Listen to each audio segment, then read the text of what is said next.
ہمارا ہندوستان میں میوات کا علاقہ ہے، یہ پورا علاقہ کفر اور شرک کے کنارے پر تھا۔ ایک اللہ والے کی درد فکر تڑپ کی برکت سے اللہ تعالیٰ نے اس علاقے کی کائے پلٹی۔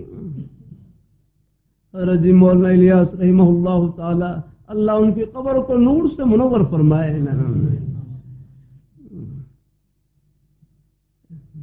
یہاں یہ پہاڑی علاقہ ہے، یہاں مکئی کی فصل ہوتی ہے، مکئی کی فصل ہوتی تھی۔ تو ایک مرتبہ سخت طوفان ہے، طوفان کی وجہ سے مکئی کی فصل تباہ ہو گئی۔ جیسے اب سیلاب آئے ہیں نا، سیلاب کی وجہ سے اللہ تعالیٰ سب کی، اللہ پاک جان مال کی، ایمان کی، عزت آبرو کی حفاظت فرمائے اللہ تعالیٰ۔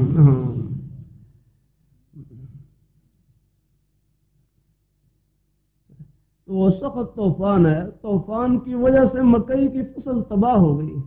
تو ایک بڑے میاں بزرگ صبح ہوئی تو وہ اپنی فصل کو دیکھنے کے لیے گئے، دیکھا کہ فصل تباہ ہو چکی ہے۔ تو اب اپنی تباہ شدہ فصل کو دیکھ کر ایک صبر والا جملہ کہا، ایک حوصلے والا جملہ کہا میواتی زبان میں، کہنے لگے یا اللہ یا اللہ تے نے جو کری اچھی کری، یا اللہ تے نے جو کری اچھی کری، پر کھان لو تو ہی دے گو۔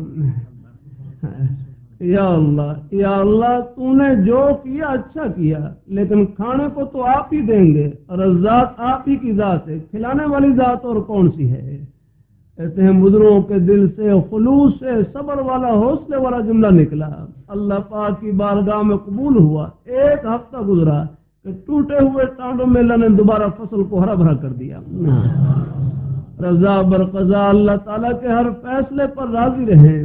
یا اللہ جس حال میں تو رکھے میں خوش ہوں، زبان پر کوئی شکوہ شکایت نہ ہو۔